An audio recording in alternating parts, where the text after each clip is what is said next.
Are you ready for a pixie book? Come on and listen in! With stories full of wonder, it's time now to begin.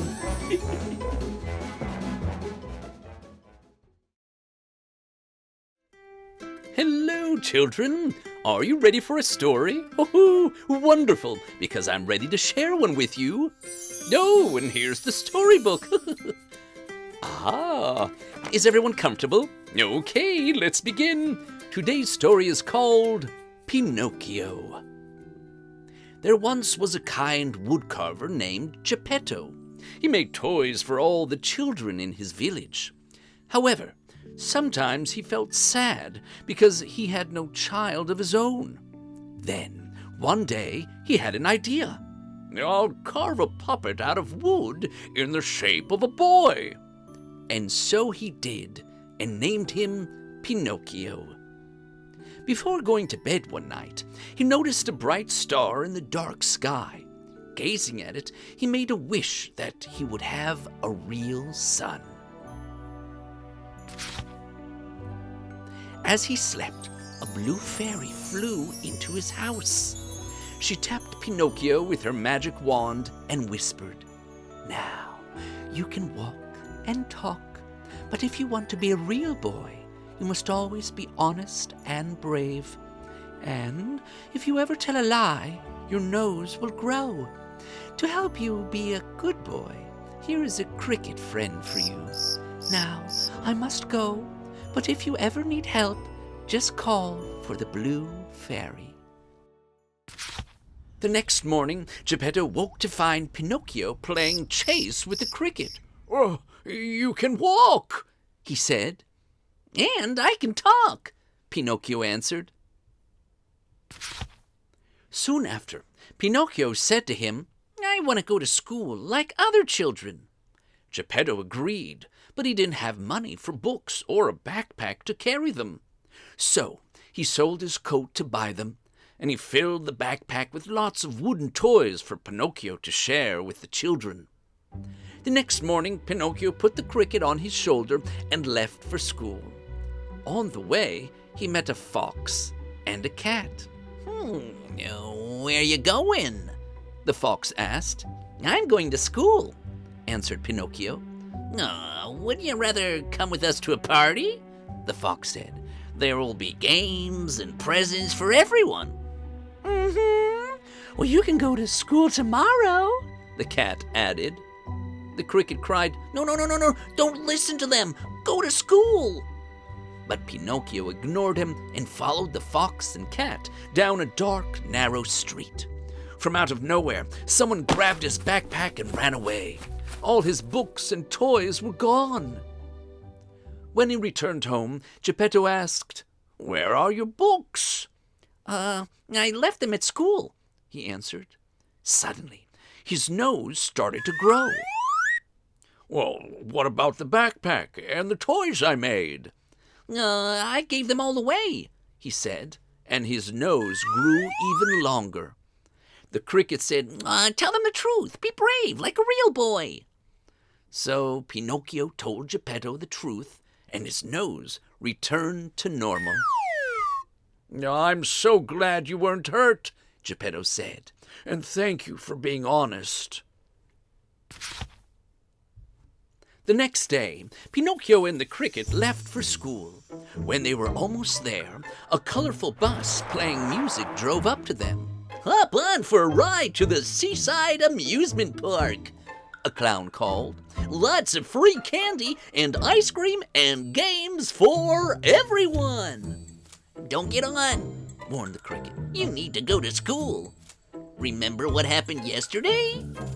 "But there are free candies and ice cream and fun games," Pinocchio said, and jumped on the bus.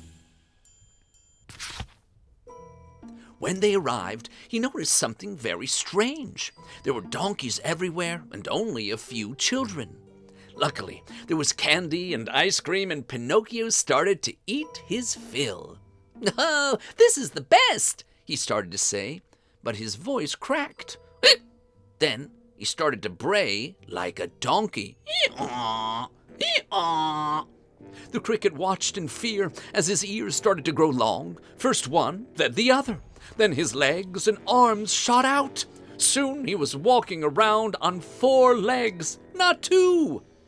Now Pinocchio was scared. Luckily, he remembered the words of the Blue Fairy. He could call her if he ever needed help. So he called, "Ee-aw!" Pinocchio started to panic. His eyes opened. He called again, "Ee-aw!" But his voice no longer worked.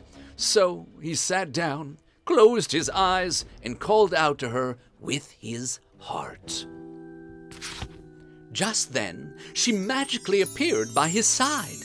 Because she could tell he was truly sorry for his mistake, she tapped him with her magic wand.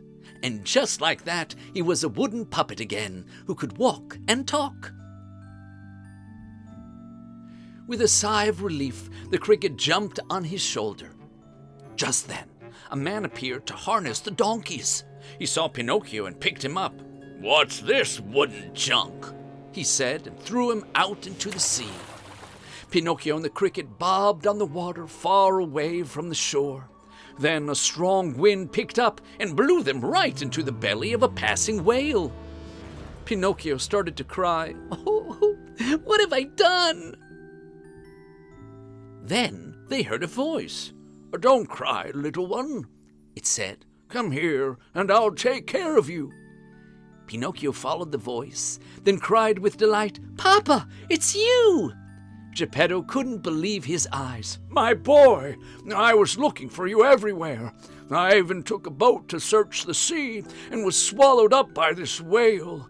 "No, we're so lucky to have found each other," said Pinocchio. "Now, let's go home." Geppetto's joy vanished. "We can't. I've tried everything, and yet here I am." Pinocchio thought for a moment. "I have an idea. My nose grows when I tell a lie. So I'm going to tell a whole bunch of lies to get us out of here." Geppetto and the cricket looked very confused. Pinocchio thought for a moment and then said, "I love being stuck in a whale." And his nose grew. "It was fun being a donkey." His nose grew even more. Soon, it was poking the side of the whale, who started to squirm this way and that until it spit them out into the sea. "It worked," said the cricket. "But we're still far from shore," said Geppetto. Pinocchio's eyes lit up. "I'm a wooden puppet. I float in the water. Why don't I stretch out like a raft? That way you can sit on me and paddle us in." "But it's so far," said Geppetto. "Why, you'll be too tired." "I would do anything for you," said Pinocchio. "You made me. You sold your coat to buy me books. If you can be so caring, so can I." Pinocchio's plan worked. Soon they reached the shore and lay on the sand to rest.